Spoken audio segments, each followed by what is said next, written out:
साथियों नमस्कार, आपका स्वागत है बुंदेलखंड नेचुरल्स में।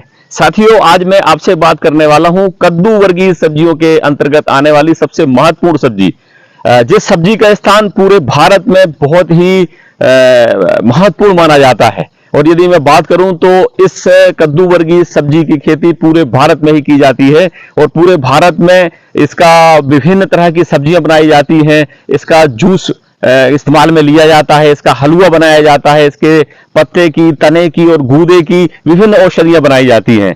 जी हाँ, आपने सही पहचाना, मैं बात कर रहा हूं, आप देख सकते हैं लौकी की, जिसे हम लौकी कहते हैं। इसे घिया के नाम से भी जाना जाता है और अंग्रेजी में इसे बॉटल गार्ड कहते हैं। तो आज मैं अपने लौकी वाले खेत पे खड़ा हुआ हूं और आपसे मैं आज चर्चा करूंगा लौकी की खेती के विषय में, लौकी के महत्वपूर्ण औषधि गुणों के विषय में। यदि मैं बात करूं, लौकी एक पूरा जो फल है ये एक मेडिसिन की तरह होता है और इस फल में वो तमाम सारे पोषक तत्व होते हैं जो इंसान की हेल्थ के लिए बहुत ही फायदेमंद होते हैं। यदि मैं बात करूं, लौकी में मुख्य रूप से vitamin A, vitamin C, calcium, iron, magnesium, potassium, zinc, antioxidants ढेर सारी मात्रा में होते हैं, जो पर्याप्त होते हैं हमारे इम्यून सिस्टम को बूस्ट करने के लिए, हमें हेल्दी रखने के लिए। तो इसके साथ साथ इसमें नेचुरल फाइबर भी काफी मात्रा में होता है जो हमारे स्वास्थ्य को बहुत अच्छा रखता है। तो आपको जब भी लौकी मिले, लौकी का सेवन अवश्य करिए। तो लौकी बहुत ही बेहतरीन फसल है और इसकी खेती पूरे वर्ष की जाती है। और यदि मैं बात करूं, यदि आप लगातार नियमित रूप से लौकी का सेवन कर रहे हैं, और माननीय महर्षि योगाचार्य जो हमारे बाबा रामदेव जी हैं, उन्होंने भी लौकी के गुणों का बहुत अच्छा वर्णन किया है और बताया है कि आपको लौकी अपने भोजन में डेली सेवन करनी है।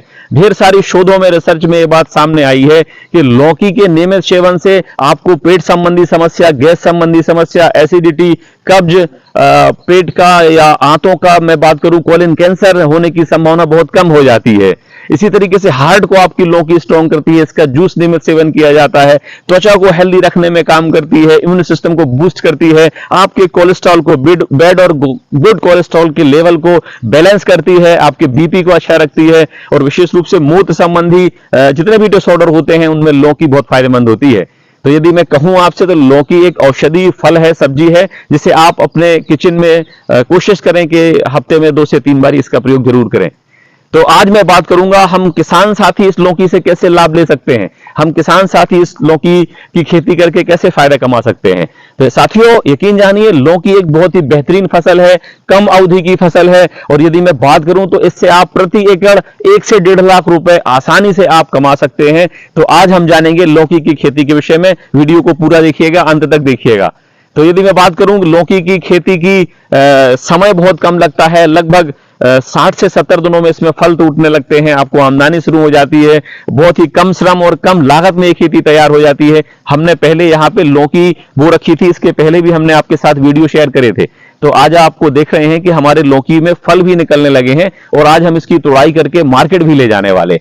तो बात करें हम इसकी लौकी की कि कैसी जलवायु को ये पसंद करती है, तो लौकी एक ऐसी फसल है जो गर्म और आर्द्र जलवायु को पसंद करती है। 18 से 35 डिग्री सेल्सियस टेम्परेचर में बहुत ही बेहतरीन उत्पादन इसका आता है। और थोड़ा सा एक दिक्कत होती है, लौकी पाला को सहन नहीं कर पाती, यानी कि बहुत ज्यादा ठंडी होती है तब लौकी को थोड़ा सा दिक्कत हो जाती है। और इसी तरीके से बहुत ज्यादा गर्मी या जो लू चलती है तब भी लौकी का पौधा इसे बर्दाश्त नहीं कर पाता है और सूख जाता है। तो हमें ध्यान रखना है कि ऐसा क्लाइमेट हम पसंद करें, ऐसा मौसम पसंद करें, ना ज्यादा बहुत ज्यादा ठंडी हो ना बहुत ज्यादा गर्मी हो। आप देखेंगे कि ऐसे क्लाइमेट में लौकी बहुत अच्छा उपज लेकर के आती है। यदि मैं भूमि की बात करूं तो भूमि में हमें प्रयास करना चाहिए कि लौकी किसी भी भूमि पे हो जाती है, लेकिन इसका अच्छी उत्पादन निकालने के लिए, बहुत अच्छी फसल पाने के लिए दोमट मिट्टी या ऐसी बलुई दोमट मिट्टी जिसमें जीवाश्म की मात्रा अच्छी हो और इसके साथ साथ जल निकास बहुत अच्छा हो, क्योंकि लौकी पानी भराव को पसंद नहीं करती। यदि लौकी के खेत में पानी भरे रहेंगे तो इसके पौधे में तमाम तरह की बीमारियां आएंगी और ये सूख जाएगा, आपकी फसल नष्ट हो जाएगी। तो प्रयास करें कि जल निकास वाली अच्छी भूमि का चयन करें। इसी तरीके से मैं बात करूं लौकी का समय, ये सबसे महत्वपूर्ण चीज है, क्योंकि लौकी एक ऐसी फसल है जो पूरे भारत में वर्ष भर बोई जाती है। यदि हम देखें इसका महत्वपूर्ण समय, यदि हम बात करें खरीफ के मौसम में, तो लौकी खरीफ के मौसम में, वर्षा काल के मौसम में जून से जुलाई तक खेतों में बोई जाती है। यदि रबी मौसम की बात करें या हम ठंडी की बात करें, शीत ऋतु की बात करें, तो सितंबर से अक्टूबर तक इसकी बोनी की जाती है। इसी प्रकार से यदि जायद मौसम या गर्मी के मौसम की बात करें तो ये फरवरी से मार्च तक बोई जाती है। एक विशेष प्रयोजन हम ये करते हैं किसान, जैसे हमने किया था, अभी हम खरीफ की ये फसल ले रहे हैं तो हमने खरीफ में थोड़ा अर्ली बोया था। इसी तरीके से यदि काफी सारे किसान हमारे अर्ली ठंडी के मौसम में ले जाना चाहते हैं मार्केट में, तो वो फरवरी और मार्च में ना बो करके लौकी को जनवरी में बो सकते हैं। बस यहां ध्यान ये रखना है कि जनवरी में जब आपको लौकी बोनी है तो आपको जनवरी में लौकी, क्योंकि टेम्परेचर नीचे चला जाता है और कम टेम्परेचर होने के कारण इसका अंकुरण नहीं हो पाता है, तो आपको इसको पॉली टनल में, लो टनल में, पॉली बैग में इसके सीड्स को ग्रो कर लेना है, इसकी नर्सरी को, और फिर इसे मुख्य खेत में ट्रांसप्लांट करना है। तो आप इस तरीके से देख सकते हैं हमारे पीछे ये बहुत ही शानदार लौकी के पौधा है, आप इसे घुमा करके दिखा सकते हैं। यहाँ पे पूरी वहां से लेकर के ये पूरा लौकी लगी हुई है, हमने इसे मचान पे चढ़ा रखा है। यदि हम बात करें लौकी की बुवाई की विधि की, ये बहुत महत्वपूर्ण है। यदि हम देखें तो लौकी की जो बुवाई है पूरे भारत में ही लगभग दो प्रकार से की जाती है। पहला तो ये सीधे मुख्य खेत में की जाती है। इस विधि में क्या करते हैं कि खेत को एक गहरी जुताई और कम से कम 2 से 3 आड़ी जुताइयां या रोटावेटर चला करके खेत को बुरबुरा बना लेते हैं, और इसके पश्चात इसमें नियत स्थान पे पौध से पौध की दूरी और लाइन से लाइन की दूरी रख करके थाला बना लेते हैं, या हम लोग ऐसे गड़ुआ कहते हैं, बना लेते हैं, और उसमें एक थाले में 2 से 3 बीजों को लगा देते हैं बीज उपचार करने के पश्चात, और फिर इसमें से जब अंकुरण होता है तो 1 या 2 स्वस्थ पौधों को छोड़ करके बाकी पौधों को हटा दिया जाता है। अगली जो विधि है वो नर्सरी विधि है। ये बहुत ही अच्छी विधि है, कम खर्च होता है, बीज भी कम लगता है, और पौधों की देखभाल भी आप शुरू में अच्छे से रख सकते हैं 20 से 30 दिन तक, और इसमें आप देखेंगे तो बहुत स्वस्थ पौध तैयार होती है। तो इसको आप पॉली टनल में या नेट शेड के अंदर पॉली बैग में आप इसे तैयार कर सकते हैं, और इसके बाद आप इसे मुख्य खेत में रोप सकते हैं। यदि हम बात करें इसकी लौकी की फसल में दूरी क्या होनी चाहिए जब हम मुख्य खेत में इसे लगाने जाएं, तो इसकी पौधे से पौधे की दूरी और इसकी 2 लाइनों के बीच की दूरी क्या होनी चाहिए। यदि मैं बात करूं तो गर्मी के मौसम में या जायद मौसम में इसकी जो दूरी होनी चाहिए वो एक पौधे से दूसरी पौधे के बीच की दूरी लगभग 60 से 75 सेंटीमीटर तक हम रख सकते हैं, और इसी तरीके से एक लाइन से 2 लाइन की बीच की दूरी लगभग हम 2.5 मीटर से 3 मीटर तक रख सकते हैं। आप देख रहे हैं कि लौकी के पौधे में फैलाव या बढ़वाव बहुत ज्यादा होता है। आप देख रहे हैं कितना ज्यादा बढ़वार इसमें हुआ है। हमने इसे ऊपर मचान पे चढ़ाया हुआ था। ये 2 पौधों के बीच की दूरी आप देख रहे हैं खूब बढ़वार हुई है, और ये पूरे में आच्छादित हो गई है। इसी तरीके से वर्षा मौसम की यदि हम बात करें तो पौधे से पौधे की दूरी थोड़ा सा बढ़ा करके रखनी होती है, क्योंकि वर्षा के मौसम में पौधे में ज्यादा बढ़वार फैलाव होता है। तो 80 से 85 सेंटीमीटर तक पौधे से पौधे की दूरी, और 2 लाइनों के बीच की दूरी हम थोड़ा बढ़ा सकते हैं। जहां हम गर्मी में 2 से 3 मीटर रखते हैं, हम वर्षा ऋतु में 4 से 5 मीटर तक हम पौधे से पौधे की दूरी जा सकते हैं। यदि मैं बात करूं इसको उन्नत किस्में कौन कौन सी हैं, तो मैं आपसे ओपी सीड्स की बात करूंगा, जो ओपन पॉलिनेटेड देसी सीड है। तो यहाँ पे अर्का नूतन है, काशी गंगा है, पूसा नवीन है, ये वैरायटियां हैं। इसके साथ साथ कुछ प्राइवेट कंपनियों के भी सीड्स हैं। तो ढेर सारी प्राइवेट कंपनियां हैं। आप जाकर के अपने क्षेत्र विशेष के हिसाब से, आपके भूमि की मांग के अनुसार, आपके क्षेत्र के मांग के अनुसार विशेष अच्छी वैरायटियां, उन्नत वैरायटियों को आप सिलेक्शन करके अपने खेत में लगा सकते हैं। यदि बीज दर की बात करूं, सीधी बोनी आप करने जाते हैं लौकी की, तो लगभग 2.5 से 3 किलो बीज प्रति हेक्टेयर लगता है। अगर आप इसकी बोनी नर्सरी के माध्यम से करते हैं तो 1 से 1.5 किलो बीज में हो जाता है। मुख्य खेत की तैयारी करने के लिए आपको सबसे पहले मुख्य खेत को एक गहरी जुताई, इसके बाद कम से कम 2 से 3 जुताइयां करके खेत को बुरबुरा तैयार कर लेना है। और इसमें जब खेत तैयार करेंगे तो उस समय आपको कोशिश करें कि प्राकृतिक खादों का, गोबर की खादों का, नाडेप का, कंपोस्ट का, वर्मी कंपोस्ट का, खलियों की खादों का उपयोग करें। आप इसमें अपने जमीन की न्यूट्रिशन वैल्यू के अनुसार खाद का प्रयोग करना है। और इसी तरीके से हम देखें तो जो नर्सरी में पौधा हमने लगाया होता है, लगभग 25 से 30 दिनों के बाद ये मुख्य खेत में लगाने के लिए तैयार होता है। तो आप इसे 25 से 30 दिनों के बाद मुख्य खेत में लगा सकते हैं। इसके बाद लगाने के तुरंत बाद आप इसमें सिंचाई कर दें, और समय समय पे आप जमीन की मांग के अनुसार आप सिंचाइयां करते रहें। मैंने देखा है बहुत सारे लोग खूब सिंचाइयां देते रहते हैं, पौधों को आवश्यकता भी नहीं होती पानी की, तब भी पानी पिलाते रहते। तो आपको यह ध्यान देना है कि जब मांग हो फसल को, उसके तरीका यह है कि आप उसकी जड़ों के आसपास की मिट्टी को लें और हाथ में लेकर के लड्डू बनाने का प्रयास करें। अगर लड्डू आसानी से बन जाता है तो आप समझिए कि आपके पौधे को पानी की आवश्यकता नहीं। अगर लड्डू आसानी से नहीं बनता है तब आपको पानी देना है। तो यदि हम बात करें इसके बाद कोशिश करें कि इसकी निदाई गुड़ाई सफाई भी कर दें और इस पर मिट्टी चढ़ाने का काम भी करें। तो लगभग बुवाई से लगभग रोपाई के बाद मुख्य खेत में 20 से 25 दिनों में आप इसमें निदाई कर दें, खरपतवारों को अलग कर दें और वर्मी कंपोस्ट कम से कम एक पौध में 1 तसला वर्मी कंपोस्ट डाल करके इसमें मिट्टी चढ़ाने का काम भी कर दें।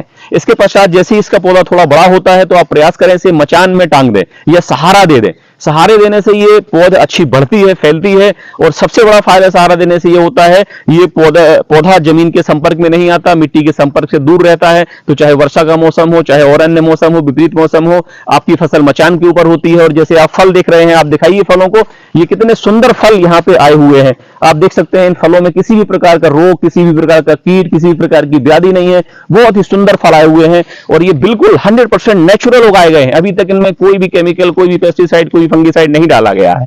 तो आप इस तरीके से कद्दू की बहुत अच्छे तरीके से खेती कर सकते हैं। साथियों, आप देख सकते हैं ये मैं लौकी की मचान के अंदर हूं, मंडप के अंदर हूं। यहाँ पे आप चारों ओर देख रहे हैं लौकी के 2 तरह के फल जिस प्रकार से लौकी में आते हैं, एक तो गोल फल आता है और एक लंबा फल आता है। तो हमने दोनों तरह के फल यहाँ पे बोए हुए थे, दोनों ही बहुत ही स्वादिष्ट होते हैं। आप देख सकते हैं बहुत ही स्वादिष्ट फल होते हैं, मीठे होते हैं और खाने में बड़ा लजीज टेस्ट निकल के आता है। तो आप देख सकते हैं कि दोनों तरह के फल यहाँ पे हमने रखे हुए हैं। मैं एक चीज आपको और दिखाना चाहता हूं, आप अगर नीचे वीडियो को करेंगे तो आप देख पाएंगे यहाँ पे एक तो पहली चीज के अभी लगभग आधा 1 घंटे पहले बारिश तेजी से होकर के और रुकी हुई है। और यहाँ पे आप नीचे देख सकते हैं कि इस खेत में पानी ना के बराबर भरा हुआ है। और जहां तक अगर आप कैमरे की नजर में देख पा रहे हैं तो यहाँ पे क्योंकि हमने प्राकृतिक खादों का प्रयोग किया है तो ढेर सारे केंचुए के छेद ही छेद बने हुए हैं। आप देख सकते हैं ये नजदीक यहाँ पे पूरे में ये छेद बने हुए हैं। यहाँ पे चारों ओर अगर आप कैमरे की नजर से देख पा रहे हैं तो छोटे छोटे से छेद बने हुए हैं। तो जो ये वर्षा का पानी बरसता है, अगर आपके खेत में केंचुए हैं तो ये पानी खेतों में खड़ा नहीं रहता अधिक देर के लिए, ये पानी नीचे उतर जाता है जमीन में और इस तरीके से आपकी ये फसलों को नुकसान नहीं पहुंचाता। हमने हालांकि नाली भी काट रखी है जिसमें यहाँ जल भराव ज्यादा ना हो, लेकिन इसके साथ साथ आप देखिए कि इतने सारे केंचुए के छेद हैं कि ये पूरा हमने ये नाली काट रखी है यहाँ से पानी निकालने के लिए। इसके अलावा भी आप अंदर देखेंगे तो ये पूरे केंचुए के छेद हैं। आप नजदीक से यहाँ दिखाइए, ये सारे छेद देखिए केंचुए के। तो इन छेदों के माध्यम से जो पानी होता है वो नीचे उतर जाता है और हमारी फसलों को नुकसान नहीं करता, ये खेत में खड़ा नहीं रहता। तो आप भी अपनी खादों में, आप अपने खेतों में गोबर की खादों का प्रयोग करें, प्राकृतिक खादों का प्रयोग करें, जिससे आपके खेत स्वस्थ और हेल्दी रहेंगे। आपके खेत में चारों तरफ केंचुए ही केंचुए होंगे और आपका खेत प्राकृतिक रूप से समृद्ध होगा, गुणवत्तापूर्ण होगा, हेल्दी होगा, जिससे निकली फसल भी हेल्दी होगी। कद्दू में कुछ परेशानियां, बीमारियां, रोग भी आते हैं, मैं उनकी चर्चा आपसे संक्षिप्त में करना चाहूंगा। कद्दू में सबसे ज्यादा परेशान करने वाला जो कीट है वो कद्दू का लाल भड़ंग कहलाता है। तो ये लौकी को बहुत ज्यादा परेशान करता है। जैसे ही लौकी में 2 पत्तियां स्टार्ट होती हैं, ये पत्तियों को खा करके लौकी के पौधे को खत्म कर देता है। और इसका जो सुंडी होती है इसकी, कद्दू की लाल भड़ंग की, वो जमीन के अंदर रह करके पौधों की जड़ों को खाती है, तो डबल नुकसान करती है। तो आपको इसका कंट्रोल करना है। शुरू से आप नीम आधारित पेस्टिसाइड का प्रयोग कर सकते हैं। 7 पर्णी अर्क, 10 पर्णी अर्क बना करके आप अगर इस तरीके से करेंगे, नीम की खल का प्रयोग करेंगे आप मिट्टी में, तो ये परेशानी दूर हो जाएंगी। इसमें सफेद मक्खी, इसी तरीके से इसमें एफिड जेसिड का बीमारियां, कीट आते हैं तो उनको भी आप दूर कर सकते हैं। कुछ इसमें रोग परेशान करते हैं, विशेष रूप से डाउनी मिल्डी, पाउडी मिल्डी रोग इसमें परेशान करता है। इसमें विशेष रूप से मोजेक बीमारी भी आती है, जिसमें पत्ता जो है पीला हो जाता है, फल छोटा रह जाता है, पौधा छोटा रह जाता है। तो आप ये जो मोजेक होता है ये सफेद मक्खी से आता है। तो आप शुरू से ही नीम आधारित कीटनाशी का प्रयोग करते रहेंगे आप 15 से 20 दिनों के अंतराल में, तो ये समस्याओं से आप दूर रहेंगे। यदि मैं बात करूं लौकी से हम कितनी उपज ले सकते हैं और कितना प्रॉफिट ले सकते हैं, ये सबसे महत्वपूर्ण चीज है। लौकी से यदि हम देखें तो लगभग 60 से 70 दिनों में उपज निकलने लगती है, तोड़ाई होने लगती है। और इससे 1 एकड़ की यदि हम बात करें तो 1 एकड़ में लगभग 200 क्विंटल के आसपास, मोटा मोटा 150 से 200 क्विंटल के आसपास अच्छी वैरायटियों के अनुसार, उन्नत किस्मों के अनुसार इससे उपज ली जा सकती है। और यदि मैं बात करूं, मैं मोटा मोटा पकड़ के चल रहा हूं कि 200 नहीं तो 150 क्विंटल भी अगर हमने 1 एकड़ से लौकी की उपज निकाली और 1 किलो लौकी का मूल्य मैं 15 रुपए मान के चल रहा हूं, वैसे तो इससे ऊपर ही मूल्य होता है, लेकिन अगर हम 15 रुपए मान के चलें तो 1 क्विंटल का मूल्य 1500 बनेगा और 150 क्विंटल का मूल्य लगभग 2,25,000 रुपए बनेगा। और यदि आप इसमें सारे खर्चे भी निकाल लें, लौकी की फसल के 1 एकड़ के लगाने के खर्चे, खेत तैयारी से लेकर के गुड़ाई, निदाई और तमाम चीजों को लेकर के, तो मोटा मोटा 50-60 हजार रुपए 1 एकड़ पे खर्चा बैठता है। तो आप देखिए कि 1,70,75,000 रुपए आप इससे प्रॉफिट निकाल सकते हैं। अगर थोड़ा बहुत ऊपर नीचे भी उपज जाती है तो मिनिमम आप 1 से 1.5 लाख रुपए लौकी से प्रति एकड़ उपज ले सकते हैं। और ये उपज आपकी 4 से 5 महीने मिल जाती है। तो आपसे निवेदन है कि सारे किसान साथी प्राकृतिक तरीके से, देसी तरीके से, कुदरती तरीके से लौकी की खेती करें और 1 एकड़ से अच्छी खासी आमदनी लेकर के अपने जीवन यापन को अच्छा करें। स्वयं जहर मुक्त केमिकल फ्री भोजन खाएं, सब्जियां खाएं, अपने परिवार को खिलाएं, देश को खिलाएं, स्वयं समृद्ध बने, देश को समृद्ध बनाएं। धन्यवाद। जय हिंद, जय बुंदेलखंड।